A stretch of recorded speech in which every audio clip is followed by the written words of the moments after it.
welcome to Race for the White House, a show where we get you the latest from the US elections. On today's show, we'll tell you how early mail-in voting data from 3 key states is now turning out to be good news for Donald Trump.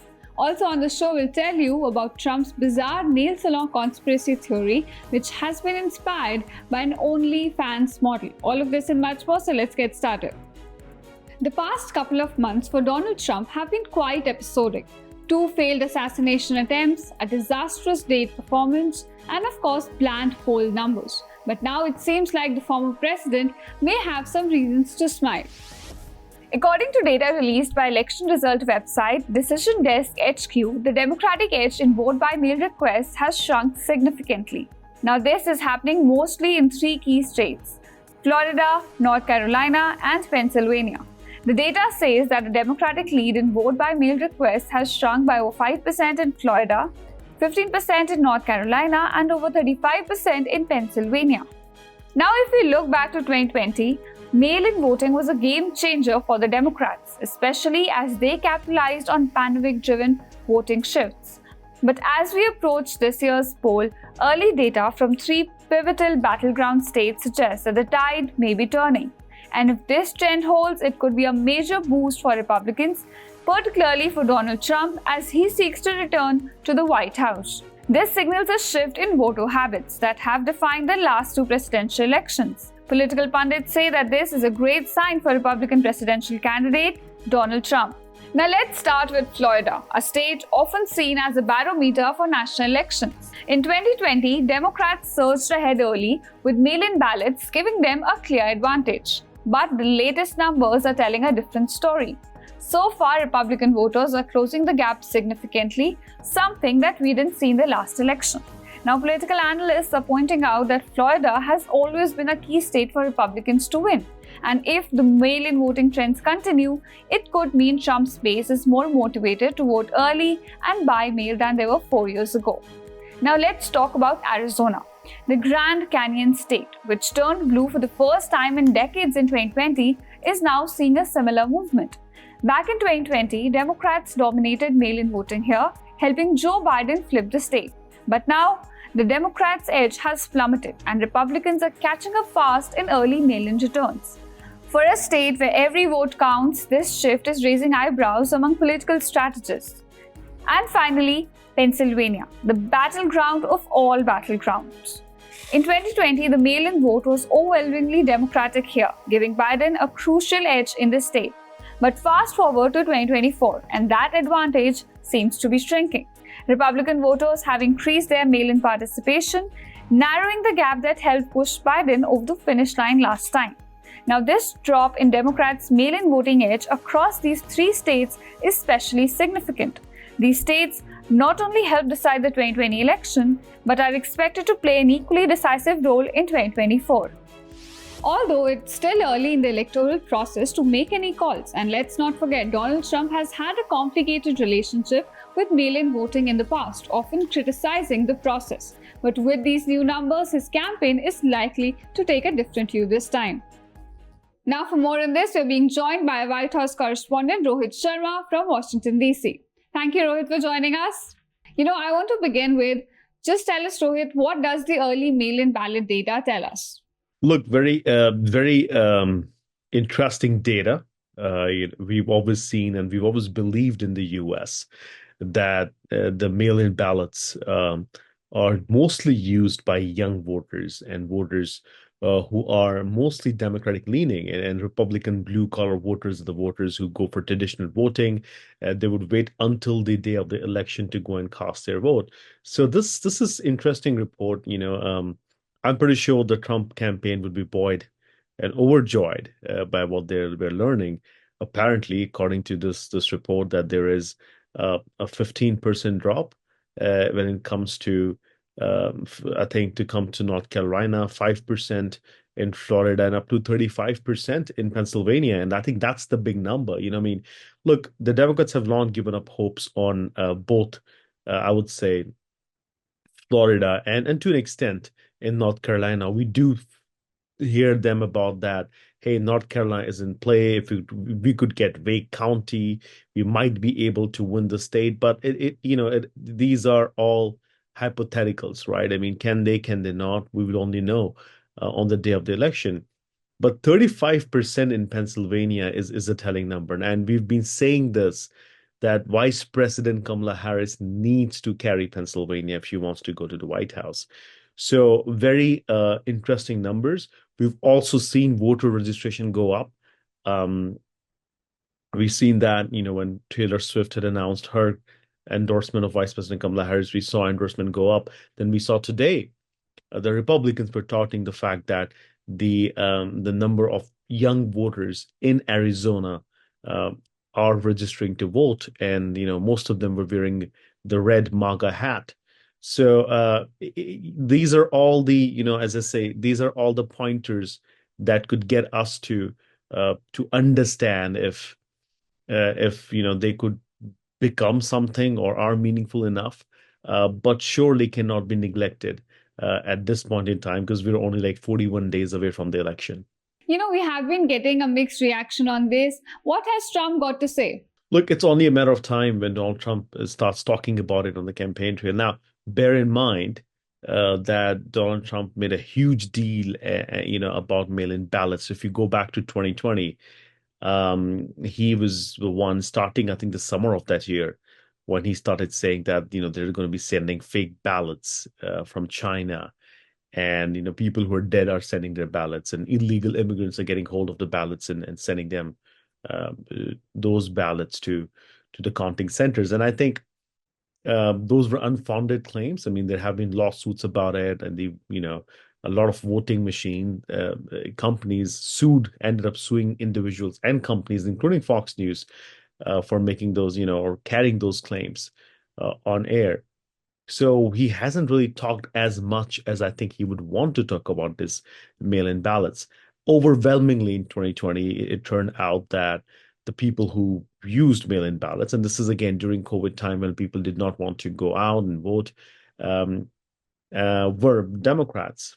We're not living in the COVID world anymore. So it is possible that some of the Democrats feel important or they want to be able to go and cast their vote.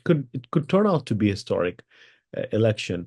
So he hasn't really talked about it as much as he would like, and it is surprising the data that we have. Now, we also have to parse some data from other states to understand what's going on in Michigan, for example, or Wisconsin or Ohio, other swing states that Kamala Harris and Donald Trump want to win this election cycle. So we'll have to wait and watch for that. But as far as mail-in ballots go, it is a different tone from the Trump campaign altogether as compared to what we had 4 years ago.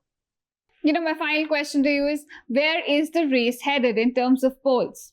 The polls are polls, and today we had another set of polls that came out, and it says the race is tied in battleground states. Look, we've got the Sun Belt states, Arizona, Georgia, where people believe that Trump has an advantage in polling. And again, the margin is 2 points and 3 points.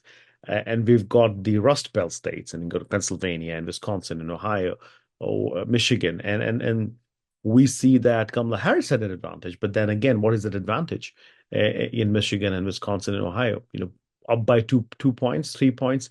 So this is a very, very close race to call, and it's going to go down to the wire. It could be a very, very crucial election that could be decided by very few very small margins or few number of voters, and that's what we've got to wait and watch out for. But yeah, can't discount anything at this point in time. Look, and we're also entering October in a week's time. And there's always this big October surprise. Something changes, something happens where the race shifts in one direction. So we'll have to wait and watch on that. But right now, all the polls are indicating that this is going to be a very, very close race. All right, Rohit, thank you so much for speaking to us. We'll be coming back to you for more updates on US elections. Moving on, Donald Trump is back in the headlines, and this time it's for making bizarre claim. He has shared a rather unusual claim from an unexpected source. The Republican presidential candidate shared a video posted by an OnlyFans model claiming that people are now being paid to attend Harris's campaign rallies. And guess where she heard this rumor from? A nail salon. Yes, This astonishing intel came straight from the den of manicures and pedicures, and apparently this revelation was too good for Trump to resist. So just to recap, according to this OnlyFans model, people who can't even vote are allegedly getting paid $700 a week to attend Kamala Harris's rallies. And if this sounds a bit far-fetched to you, well, that's because it is. But that didn't stop Donald Trump from sharing it with millions of followers without a single fact check. Trump has posted this video on his Truth Social account, giving it his stamp of approval, and of course, this sent his base into overdrive. Now the comments are full of people shouting exposed and the truth is coming out. But as of right now, there's no evidence at all that people are being paid to attend Harris's rallies. Of course, fact checkers were quick to jump in and debunk the claim. Not only is there zero evidence of anyone being paid to attend Kamala Harris's rallies, but the idea that people who supposedly can't even vote are getting paid to wave signs and cheer, it's the kind of thing you'd expect to hear over a particularly gossip lunch, not in the midst of a presidential campaign. This comes on the heels of the Republicans' camp viral claims that Haitian migrants in Ohio's Springfield are eating pets. So, what we are seeing is more and more of such claims being spread without any evidence, and it's definitely a trend to watch in 2024. So where does this leave us? Well, in a 2024 election cycle that's already filled with drama, this is just another wild chapter. But at the same time, it's also a reminder that not everything you hear, whether it's from a political influencer or a presidential candidate, is grounded in reality. And now, publications and think tanks are conducting frequent polls and surveys to understand the pulse of US voters. But a bakery in the swing state of Pennsylvania has come up with a rather offbeat idea. Now, this bakery is using cookies to predict who is going to be the winner of US presidential polls. Our next report gives you more details. Forget the high-stakes political polls or endless TV debates. There's a new way to predict who will win the US presidential election, and it's baked fresh every morning. We're talking about a cookie poll at a bakery in Pennsylvania. And let me tell you, it's stirring up as much excitement as a fresh batch of chocolate chip. So here's how it works. Each shipping order, each cookie, they're all counted individually. So right now, Trump is leading. He also did win in 2020, the cookie poll here. But I'd like to express to everybody, this is just like a fun, non-stressful tally that we're taking. It's definitely not scientific. It's just a delicious way, I say, to take the pressure off what is going on with the election, all the ads, all the campaign stuff, just a cookie.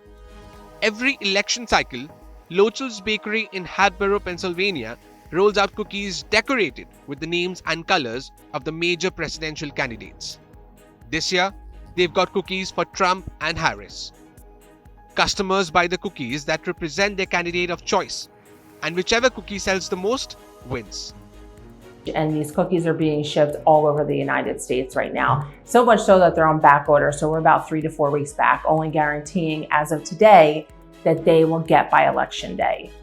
We're also seeing people drive in from a couple hours away because they're going to get them faster than being shipped. So that's bringing a whole new energy to our store, like new customers, new faces, and potentially these customers could buy around the holidays. So it's a win-win for small business and the customers coming into our town. As a matter of fact, this bakery has accurately predicted the outcome of the last 3 presidential elections. As of today, the cookie race is super close. Trump's cookies are flying off the shelves, but Harris's cookies are in far behind. Today is my mom's birthday. She's 82, so we came to buy our Trump cookies, which we do whenever Trump is up for election, which he's my sweetheart. I love him so much. Yes.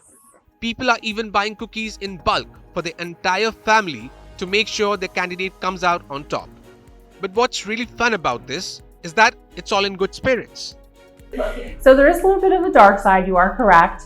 And it's mainly on social media. It's not in our store. The people that are coming into our store, whether they're buying red or blue cookies, they're friendly, they joke, they laugh, they buy other things. It's generally just things like false reviews of customers that don't even come to us. And people sending nasty emails and leaving nasty messages on our social media. But here in our store, it has been nothing but positive. I can wholeheartedly say that both sides come in and they just want to support small business. They genuinely want to come into a small town, buy from a small business, and see that we're successful, because truly small business is the backbone of America.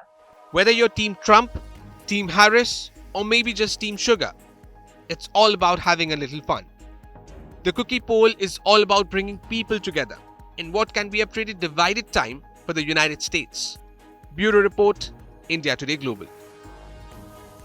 And now it's time to talk in numbers. With less than 40 days remaining for the US polls, the race for White House is becoming quite intense. Vice President Kamala Harris is still maintaining a narrow lead nationally and a neck-to-neck battle in the swing states. So let's take a look at how presidential contenders are faring in polls today.